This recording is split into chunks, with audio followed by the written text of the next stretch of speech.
Hello everyone, कैसे हैं आप सभी। उम्मीद है आप सभी बहुत अच्छे होंगे और सभी अपनी पढ़ाई कर रहे होंगे।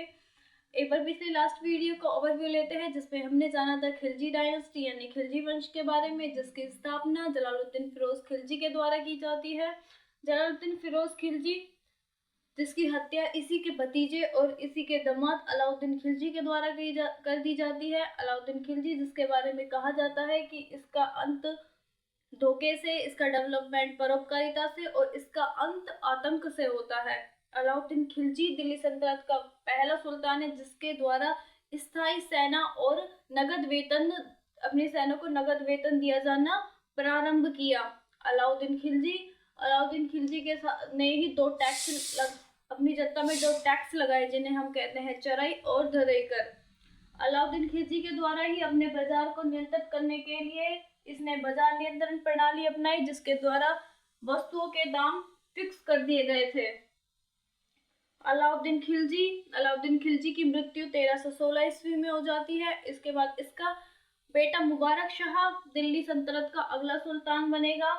और जो मुबारक शाह दरबार में स्त्रियों के वस्त्र पहनकर आ जाया करता था। इसके बाद अगला शासक खुसरो शाह बनेगा, जिसकी हत्या करवा दी जाएगी किसके द्वारा? गाजी मलिक के द्वारा। और वही गाजी मलिक जो दिल्ली सल्तनत पर एक नए वंश की स्थापना करता है, जिसको हम जानते हैं तुगलक वंश। यानी आज हमारी क्लास स्टार्ट होगी तुगलक वंश से। तुगलक वंश, जिसका टाइम पीरियड होता है 1316 से लेकर 1414 ईस्वी तक। यह दिल्ली सल्तनत पर इसके शासक क्या करेंगे? रूल करेंगे। और दिल्ली का सबसे लंबा शासनकाल किस वंश का रहेगा? तुगलक वंश का। दिल्ली सल्तनत पर सबसे लंबा शासनकाल ही तुगलक वंश का कहलाएगा। जो तुगलक वंश है, तो तुगलक वंश के फाउंडर कौन थे? तो तुगलक वंश के फाउंडर थे गाजी मलिक। और गाजी मलिक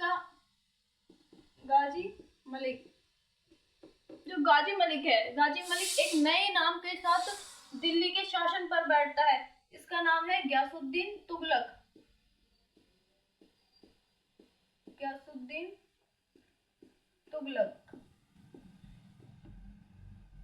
तो अगला शासक कौन होगा? गयासुद्दीन तुगलक, जिसका टाइम पीरियड होता है 1316 से लेकर कितना? 23 ईस्वी तक। 1325 ईस्वी तक। यही गयासुद्दीन तुगलक, जिसका असली वास्तविक नाम था गाजी मलिक, और यह दिल्ली सल्तनत में बैठता है गयासुद्दीन तुगलक के नाम से। इसी ने दिल्ली सल्तनत पर एक शहर की स्थापना की, जिसे हम जानते हैं तुगलकाबाद। इसने दिल्ली में एक शहर की स्थापना की, जिसे हम जानते हैं तुगलकाबाद। और इसी गयासुद्दीन तुगलक के टाइम में 1323 ईस्वी में होता है तेलंगाना अभियान, जिसको यह तेलंगाना मिशन पर भेजता है अपने बेटे किसको? जोना खां को। 1323 ईस्वी में अपने बेटे जोना खां को भेजता है तेलंगाना मिशन पे। दिल्ली सल्तनत का वह सुल्तान जिसके द्वारा सिंचाई व्यवस्था प्रारंभ की गई, तो वह था गयासुद्दीन तुगलक। गयासुद्दीन तुगलक के द्वारा ही सिंचाई व्यवस्था प्रारंभ की गई। इसने ही सिंचाई के लिए क्या बनाई? नहरें बनवाई। तो यह गयासुद्दीन तुगलक दिल्ली का पहला सुल्तान था, जिसके द्वारा सिंचाई के लिए नहरें बनवाई गई। 1323 में जब गयासुद्दीन तुगलक ने तेलंगाना अभियान या तेलंगाना मिशन पर अपने बेटे जोना खां को भेजा, तो इसने वारंगल तेलंगाना को पे भेजा। तो वहीं साउथ इंडिया में एक स्थान हो पड़ता था वारंगल, और इसी वारंगल को किसमें मिला लिया इसने? इसी वारंगल को दिल्ली सल्तनत में मिला लिया गया। इसी जोना खां के द्वारा वारंगल का नाम बदलकर कर दिया सुल्तानपुर। बदलकर क्या कर दिया? सुल्तानपुर। जोना खां जो बेटा हुआ करता था गयासुद्दीन तुगलक का, 1323 में जब ये तेलंगाना मिशन पर गया, तो तेलंगाना मिशन पर जाने के बाद इसने वारंगल को दिल्ली सल्तनत में मिला दिया, और इसी जोना खां के द्वारा वारंगल का नाम बदलकर कर दिया गया सुल्तानपुर। और जब ये जोना खां वारंगल मिशन पर गया था यानी, और इसने वारंगल को दिल्ली में मिला लिया था। तो इसी गयासुद्दीन तुगलक के द्वारा अपने बेटे जोना खां को एक उपाधि दी जाती है जिसे हम जानते हैं उलुग खां की उपाधि। इसको एक टाइटल दिया जाता है जिस टाइटल को हम जानेंगे उलुग खां। उलुग खां का मतलब होता है विश्व का खां। इसके बेटे को एक उपाधि दी जाती है गयासुद्दीन तुगलक के द्वारा जिसका मतलब उलुग खां, जिसका मतलब होता है विश्व का खां। गयासुद्दीन तुगलक के ही समकालीन एक सूफी संत हुआ करते थे जिनको हम जानते हैं निजामुद्दीन औलिया। निजामुद्दीन औलिया जो एक क्या हुआ करते थे, सूफी संत हुआ करते थे, ठीक है। और जो ये निजामुद्दीन औलिया है, यह किसके, निजामुद्दीन औलिया के जो गुरु थे, निजामुद्दीन औलिया जो है अमीर खुसरो, ये अमीर खुसरो के क्या थे, गुरु थे। अमीर खुसरो के गुरु थे ये निजामुद्दीन औलिया। यही निजामुद्दीन औलिया जो कि समकालीन हुआ करते थे गयासुद्दीन तुगलक के, जो एक सूफी संत थे, इन्हें ही कहा जाता है महबूब ए इलाही।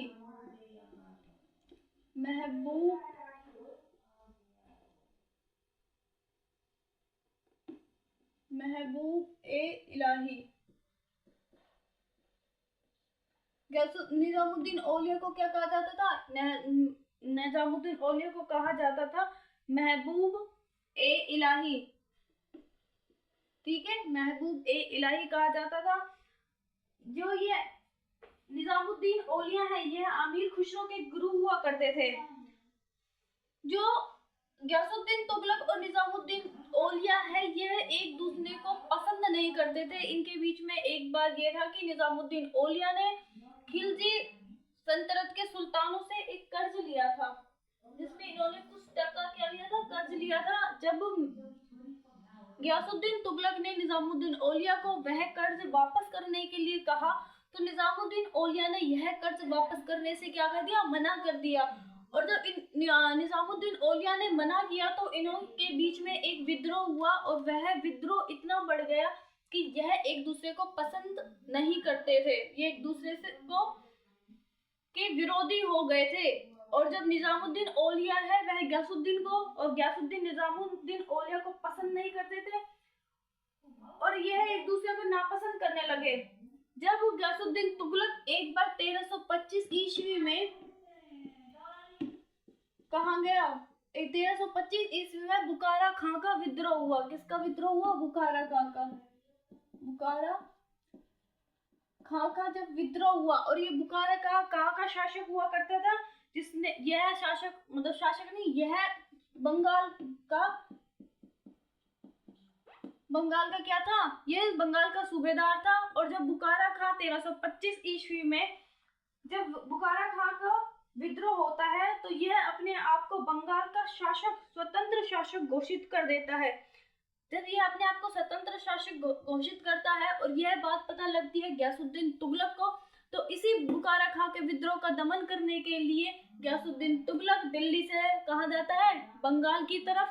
जब बंगाल की तरफ यह इसके विद्रोह का दमन करने के लिए जाता है, तो इसके पीछे से निजामुद्दीन औलिया एक भविष्यवाणी कर देते हैं कि जो गयासुद्दीन तुगलक है, जो कि कहाँ गया, बंगाल गया है बुखारा खां को विद्रोह का दमन करने के लिए। तो जो गयासुद्दीन तुगलक है वह कभी भी लौटकर दिल्ली नहीं आएगा, और उसके बेटे जो हुआ करता था जोना खां, दिल्ली की जनता के सामने कहता है कि ये तुम अब जोना खां को ही अपना अगला सुल्तान मान लो, क्योंकि जो गयासुद्दीन तुगलक है वह कभी भी दिल्ली लौटकर वापस नहीं आएगा। और अपना अगला शासक गयासुद्दीन तुगलक, वो अपना अगला शासक किसे मान लो, उसके बेटे जोना खां को मान लो, और गयासुद्दीन तुगलक को भूल जाओ। अगला शासक है वह उनके बेटे को बना दिया जाए। तो यही गयासुद्दीन तुगलक आग बबूला हो जाता है, और वह अपने संदेश वाहक को भिजवाकर निजामुद्दीन औलिया से कहता है कि मेरे आने से पहले या तो आप दिल्ली छोड़कर चले जाइए, और यदि आप दिल्ली छोड़कर नहीं जाते तो मैं आपको मृत्यु दंड दे दूंगा। जब निजामुद्दीन औलिया उसके संदेशवाहक कहते हैं हजूर दिल्ली दूर अस्त, मतलब कि अभी दिल्ली दूर है। निजामुद्दीन औलिया के द्वारा ही एक फेमस वाक्य बोला जाता है कि हजूर दिल्ली अस्त, मतलब कि अभी दिल्ली दूर है। जब गयासुद्दीन तुगलक के द्वारा बुखारा खां का विद्रोह दमन कर दिया जाता है तो काफी तेजी से वह बढ़ता है दिल्ली सल्तनत। बंगाल से वह काफी तेजी से कहाँ आता है, दिल्ली सल्तनत में आता है, और निजामुद्दीन औलिया को मृत्यु दंड देने के लिए। जब वह दिल्ली के पास ही पहुंचता है तो दिल्ली के बाहर जो उसने तुगलकाबाद शहर बसाया था, इसी तुगलकाबाद शहर में एक लकड़ी का क्या बनवाया जाता है, एक वुडन प्लेस बनवाया जाता है, यानी एक लकड़ी का महल बनाया जाता है। एक लकड़ी का महल बनाया जाएगा और इसी लकड़ी के महल के यहाँ पे तुगलकाबाद में जोरों शोरों से स्वागत किया जाता है गयासुद्दीन तुगलक का। और गयासुद्दीन तुगलक इस स्वागत को देखकर काफी प्रसन्न होता है, काफी खुश होता है। और इस भव्य स्वागत में जब उसे लकड़ी का महल दिखाया जाता है तो उससे कहा जाता है कि जाइए आप थोड़ी देर इस महल में विश्राम कीजिए और बताइए कि आपको यह महल कैसा लगा। जब यह गयासुद्दीन तुगलक इस लकड़ी के महल में जाता है तो इसी लकड़ी के महल में आग लग जाने से यह टूटकर गिर जाता है और इसमें गयासुद्दीन तुगलक की क्या हो जाती है, मृत्यु हो जाती है। जब गयासुद्दीन तुगलक की मृत्यु क्या होती है, तुगलकाबाद में, तो इसका जो टॉम यानी इसका जो मकबरा है वह भी कहाँ होगा, तुगलकाबाद में। तो इसका मकबरा तुगलकाबाद में बनाया गया, किसका, गयासुद्दीन तुगलक का। और इसी गयासुद्दीन तुगलक की मृत्यु के बाद ही भविष्यवाणी किसकी सफल हो जाती है, निजामुद्दीन औलिया की, क्योंकि निजामुद्दीन औलिया के द्वारा ही कहा गया था कि आप अब दोबारा दिल्ली कभी वापस नहीं आएंगे। और वही निजामुद्दीन औलिया का वाक्य कि अभी दिल्ली दूर है, वह गयासुद्दीन तुगलक के लिए सत्य साबित होता है, यानी सच साबित होता है। वह कभी भी दोबारा दिल्ली लौटकर वापस नहीं जा सका। तो यह था गयासुद्दीन तुगलक, जिसका टाइम पीरियड होता है 1316 से लेकर 1325। इसी में यह एक शहर बसाता है जिसको हम जानते हैं तुगलकाबाद। और ये इसी के शासनकाल में यह अपने बेटे जोना खां को भेजता है तेलंगाना मिशन पर, और यह वारंगल को कहाँ मिला लेता है, दिल्ली सल्तनत में मिला लिया जाता है। इसी बात से प्रसन्न होकर, खुश होकर यह अपने बेटे को एक उपाधि देता है, जिस उपाधि का क्या नाम था, उलुग खां, यानी विश्व का खां। जब अपने ही शासनकाल में बंगाल में एक विद्रोह होता है जिसका दमन करने के लिए जाता है और यह कभी वापस लौटकर नहीं आता। इसकी मृत्यु के बाद अगला शासक इसी का बेटा जोना खां एक नए नाम के साथ दिल्ली सल्तनत पर बैठता है, जिसे हम जानते हैं महमूद बिन तुगलक। दिल्ली का अगला सुल्तान जो दिल्ली के शासन पर बैठेगा उसे हम जानते हैं मोहम्मद बिन तुगलक के नाम से। दिल्ली का अगला शासक बनेगा मोहम्मद बिन तुगलक, जिसका टाइम पीरियड होगा 1325 से लेकर 51 ईस्वी तक यह दिल्ली पर रूल करेगा। मोहम्मद बिन तुगलक दिल्ली सल्तनत पर सबसे ज्यादा पढ़ा लिखा शासक था। यह इतना पढ़ा लिखा था कि दिल्ली की जो जनता है उसको ना तो इसकी बातें समझ आती थी, ना इसको दिल्ली की जनता की बातें समझ में आती थी। यही इतिहास में प्रसिद्ध है पागल सुल्तान के नाम से। इतिहास का दिल्ली सल्तनत का वह सुल्तान जिसे पागल कहा जाता है, यही वह है मोहम्मद बिन तुगलक, जिसे कहा जाता था पागल सुल्तान। जो मोहम्मद बिन तुगलक है, मोहम्मद बिन तुगलक इतना ज्यादा पढ़ा लिखा था कि इसकी जनता इससे बिल्कुल भी पसंद नहीं करती थी, एकदम नाखुश थी। इसी दिल्ली सल्तनत में सबसे विवादित सुल्तान माना जाता है मोहम्मद बिन तुगलक को। और मोहम्मद बिन तुगलक है ये फारसी और अरबी भाषा का महान ज्ञाता हुआ करता था। फारसी और अरबी भाषा का ये क्या था, ज्ञाता था। इसके साथ ही इसे खगोल शास्त्र, विज्ञान के साथ खगोल शास्त्र और गणित और ज्योतिषी और चिकित्सा आदि का भी ज्ञान प्राप्त था। मोहम्मद बिन तुगलक, जिसे फारसी और अरबी भाषा का ज्ञाता माना जाता था, और इसके अलावा इसे गणित, खगोल शास्त्र, अंक गणित और ज्योतिषी और चिकित्सा में का भी ज्ञान प्राप्त था। इसी के शासनकाल में 1333 ईस्वी में एक प्रसिद्ध यात्री 1333 ईस्वी में एक प्रसिद्ध अफ्रीकी यात्री, जो कि कहां से आता है, मोरक्को से आता है, जिसका नाम है इब्न बतूता।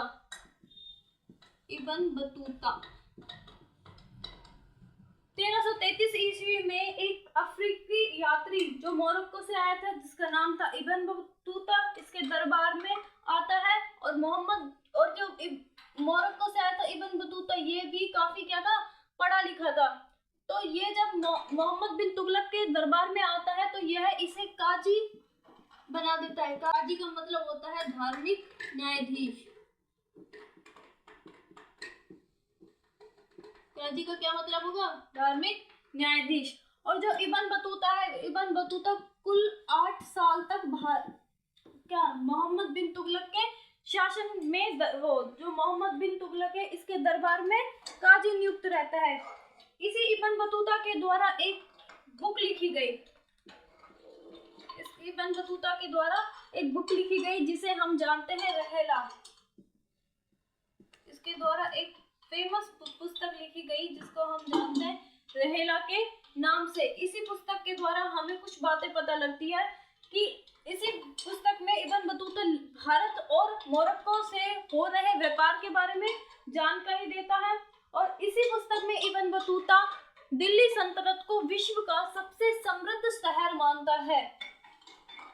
और इसी पुस्तक में इब्न बतूता लिखता है कि मोहम्मद बिन तुगलक ने पूरे भारत पर, हिंदुस्तान पर अधिकार कर रखा था, बल्कि बस इसने जो 3 स्थान थे उन पे क्या नहीं था, इसका शासन नहीं था। सबसे जो 3 स्थान है उसमें जो सबसे पहला आता है वह आता है राजपूताना। इसका राजपूताना पे अधिकार नहीं था। दूसरा था कश्मीर और तीसरा था बलूचिस्तान। ठीक है, इब्न बतूता जिससे हमें भारत और मोरक्को से व्यापार की जानकारी मिलती है। इसी बुक के द्वारा हमें पता लगता है कि दिल्ली को विश्व का सबसे समृद्ध शहर माना जाता था। और इसी मोहम्मद बिन कासिम है, यह पूरे हिंदुस्तान पर कब्जा करता है। बस यह 3 जगहों पर कभी अधिकार नहीं कर पाता। पहली राजपूताना, दूसरी कश्मीर और तीसरी है बलूचिस्तान। और इसके ही शासनकाल में जो मोहम्मद बिन तुगलक है, मोहम्मद बिन तुगलक के ही शासनकाल में सबसे ज्यादा रिवोल्ट होते हैं, यानी विद्रोह होते हैं। इसके शासनकाल में साउथ इंडिया में कुल 27 और नॉर्थ इंडिया में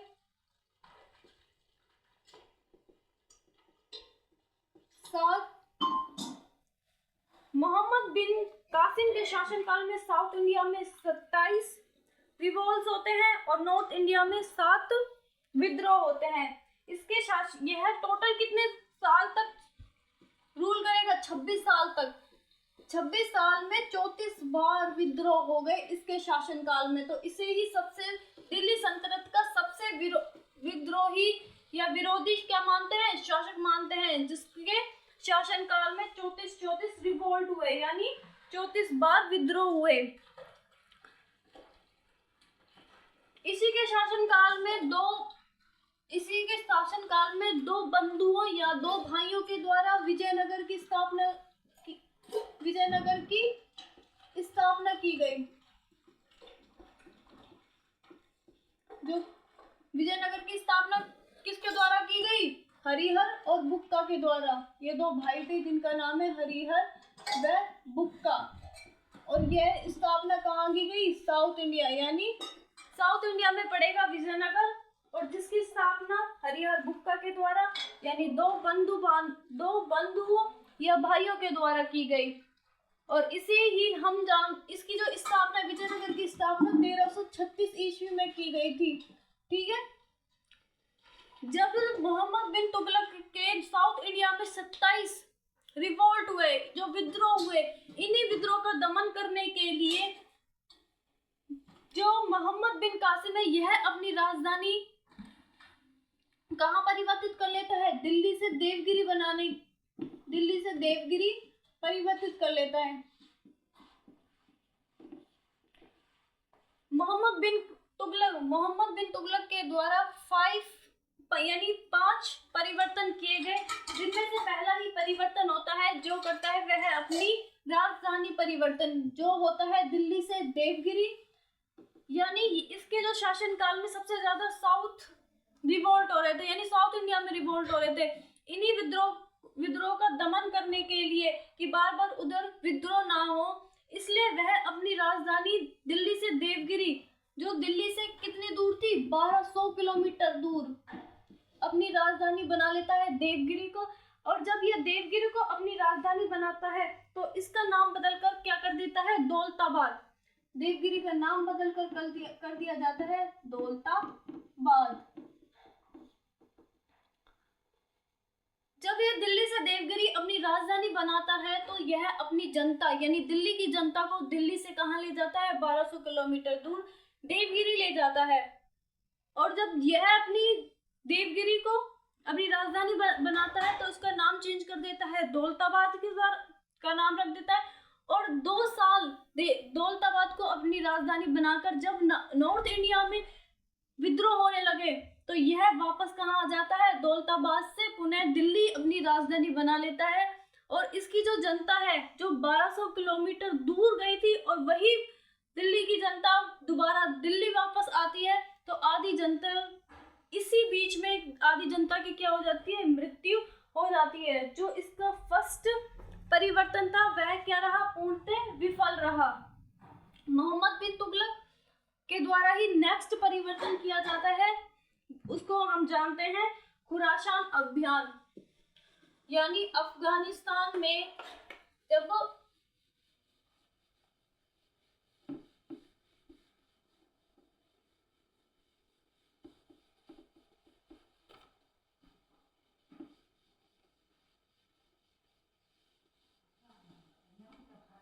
दूसरा इसका चेंजेस क्या था? खुरासान अभियान। अभी खुरासान अभियान यानी खुरासान विद्रोह क्या है? जब हमारे मंगोलों के आक्रमण होते थे, वो कहाँ से होते थे? सिंध के रास्ते से भारत में मंगोल आक्रमण करते थे। तो जो मोहम्मद बिन तुगलक ने अपनी जनता से कहा कि हम जो हमारे ऊपर जो इनके आक्रमण होते हैं, इन्हीं का दमन करते हुए, हम सिंध पर इनको दमन करते हुए हम निकल जाएंगे। अफगानिस्तान में एक स्थान हुआ करता था जिसको हम जानते थे खुरासान। यहाँ पर क्या चल रही थी? यहाँ पर अस्थिरता चल रही थी। तो इसी का फायदा उठाकर हम खुरासान को लूट कर लेंगे और लूटपाट करके जितनी भी संपत्ति होगी उसको कहाँ ले आएंगे? दिल्ली सल्तनत पर। लेकिन जब यह मोहम्मद बिन तुगलक अपनी जनता को बताता है तो मोहम्मद बिन तुगलक की सेना खुरासान अभियान के लिए मना कर देती है कि हम वहां जाने में हमें 1 साल लगेगा। तो जो मोहम्मद बिन तुगलक अपनी सेना को 1 साल की सैलरी क्या कर देता है? मतलब 1 साल पहले की सैलरी दे देता है कि आप 1 साल पहले की सैलरी लीजिए, वेतन लीजिए और मेरे साथ चलिए कहाँ पर? खुरासान विद्रोह पे। जो हम खुरासान में जो संपत्ति लूटेंगे उसी की भरपाई क्या कर लेंगे हम? दिल्ली का जो आपको 1 साल का मैंने पेमेंट दिया है, इसी से हम खुरासान की जो धन लूट के इसी की क्या कर लेंगे? भरपाई कर लेंगे। लेकिन जब मोहम्मद बिन तुगलक की सेना जब सिंध पर मंगोलों का आक्रमण का दमन करते हुए निकलती है खुरासान पर, तो इन्हें पता लगता है कि खुरासान को पहले ही लूट लिया जाता है। किनके द्वारा? बलूचिस्तान वालों के द्वारा। किसको लूट लिया जाएगा? खुरासान को। खुरासान की संपत्ति को लूट लिया जाता है और वहां पर अब कुछ नहीं बचता। क्या होता है? खुरासान विद्रोह विफल हो जाता है। इसको दूसरे ही अपने परिवर्तन में सफलता नहीं मिलती। इसका दूसरा परिवर्तन भी असफल साबित होता है। और जब इसी की भरपाई करने के लिए ये सोचता है कि मैं टैक्स ज्यादा वसूल करूं, जो इसने अपनी अर्थव्यवस्था डगमगाई हुई है, इसी अर्थव्यवस्था को ठीक करने के लिए यह टैक्स बढ़ा देता है। और यह टैक्स कहाँ बढ़ाता है? तो यह टैक्स बढ़ाता है दोआब क्षेत्र में। दोआब क्षेत्र कहाँ होता है? जो दो नदियों के बीच का मैदानी भाग, जिसे हम जानते हैं दोआब क्षेत्र के नाम से। इसी दोआब क्षेत्र में यह दुगना टैक्स कर देता है। वहां की जनता में घोषणा की जाती है कि अब से हम जो आपसे टैक्स लिया करते थे, अब हम उस टैक्स का दुगना टैक्स आपसे वसूल करेंगे, क्योंकि दोआब क्षेत्र में सबसे ज्यादा उपजाऊ मिट्टी पाई जाती है। तो इसी के द्वारा दोआब क्षेत्र में क्या कर दी जाती है? दोआब क्षेत्र में कर में वृद्धि कर दी जाएगी। और अनफॉर्चुनेटली दोआब क्षेत्र में उस साल क्या पड़ जाता है? सूखा पड़ जाता है। और जब सूखा पड़ जाएगा तो वहां क्या नहीं होगी? फसल नहीं होगी। और फसल नहीं होगी तो वहां की जनता क्या सुल्तान को क्या नहीं देगी? टैक्स नहीं देगी। तो इसका तीसरा भी एक्सपेरिमेंट क्या रहा? पूर्णतः विफल रहा। इसके द्वारा ही अगला एक्सपेरिमेंट किया जाता है, जो किया जाता है सांकेतिक मुद्रा पर। सांकेतिक मुद्रा पर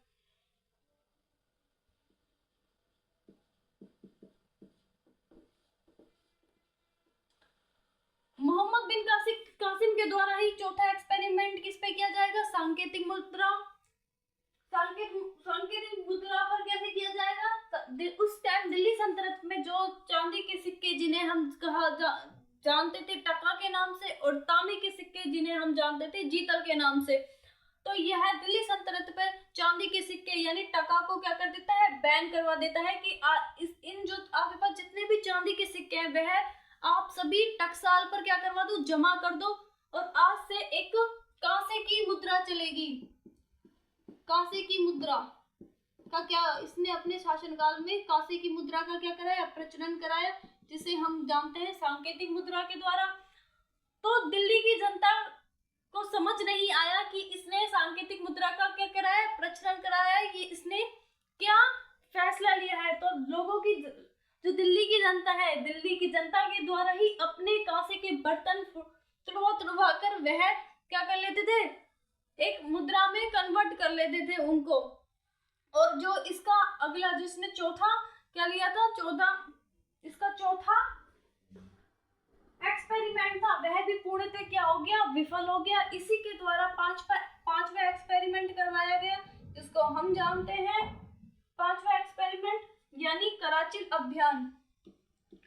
कराची मिशन यानी अभियान जिसको बोल सकते हैं। इसका पांचवा एक्सपेरिमेंट था कराचील। कराचील कहाँ है? उत्तराखंड का एक पहाड़ी इलाका हुआ पड़ता था कराचील। तो यह जब कराचील पर कब्जा करने के लिए गया तो इसे नहीं पता था कि कराचील एक पहाड़ी इलाका है और वहां पर ठंड बहुत पड़ती है। तब जब ये कराचील मिशन पर जाता है तो इसकी आधी सेना ठंड के मारे ही मर जाती है। तो इसका पांचवा एक्सपेरिमेंट भी क्या रहा? पूर्णतः विफल रहा। तो मोहम्मद बिन तुगलक के द्वारा 5 एक्सपेरिमेंट कराए, जिसमें पहला था राजधानी परिवर्तन, दूसरा था खुरासान विद्रोह, तीसरा था दोआब क्षेत्र, चौथा सांकेतिक मुद्रा और पांचवा था कराची मिशन, जो कि पूर्णतः क्या रहा? विफल रहा। किसका? मोहम्मद बिन कासिम के द्वारा कराए गए जो पूर्णतः यह एक्सपेरिमेंट थे, यह पूर्णतः विफल रहे। तो जब इसके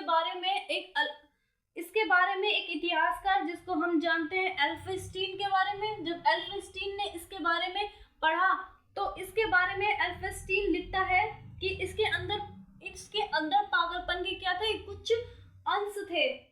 यह दिल्ली सल्तनत का पागल सुल्तान था।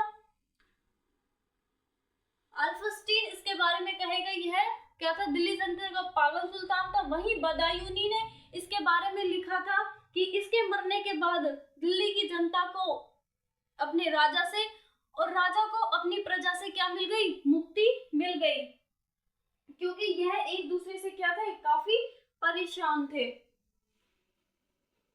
यह था क्या? मोहम्मद बिन कासिम, जिसे हम जानते हैं दिल्ली का पागल सुल्तान। जब मोहम्मद बिन कासिम है। मोहम्मद बिन कासिम के ही शासन काल में एक सूफी संत जिसको हमने जाना था निजामुद्दीन औलिया, इसी निजामुद्दीन औलिया की क्या हो जाती है, मृत्यु हो जाती है। और जिनका मकबरा कहाँ है, इसका मकबरा गयासुद्दीन तुगलक के द्वारा कहाँ बनवाया जाता है, दिल्ली में बनवाया जाता है। गयासुद्दीन औलिया की मृत्यु होती है, इसी के द्वारा हजरत निजामुद्दीन औलिया का मकबरा दिल्ली में बनवाया जाता है। जो मोहम्मद बिन कासिम है, मोहम्मद बिन तुगलक है। मोहम्मद बिन तुगलक ही दिल्ली सल्तनत का पहला सुल्तान है जिसने सती प्रथा को बंद करने की क्या की, कोशिश की। सती प्रथा को बंद करने की क्या की, कोशिश की। हिंदुस्तान में एक प्रथा चलती थी जिसे हम जानते हैं सती प्रथा, जिसमें अपने पति की मृत्यु होने पर ही जो उसकी पत्नी थी वह जीवित रहते हुए उसकी अर्थी पर क्या हुआ जल जाया करती थी, उसकी अर्थी पर बैठकर अपने आप को भी खत्म कर लिया करती थी। उसी को हम जानते हैं सती प्रथा के नाम से। इसी सती प्रथा को बंद करने की कोशिश करता है कौन, मोहम्मद बिन तुगलक। जो मोहम्मद बिन तुगलक है यह सती प्रथा को पूर्ण रूप से तो नहीं प्रतिबंधित कर पाया, लेकिन इसने कोशिश की। दिल्ली सल्तनत का वह सुल्तान जो सती प्रथा पर पूर्ण रूप से प्रतिबंधित करेगा वह है औरंगजेब। पूर्ण रूप से प्रतिबंधित कौन करता है, औरंगजेब। जो हिंदुस्तान है, हिंदुस्तान में सती प्रथा प्रारंभ से चली आ रही है। इसका जो पहला हमें अवशेष मिलता है वह मिलता है महाभारत में, महाभारत काल से।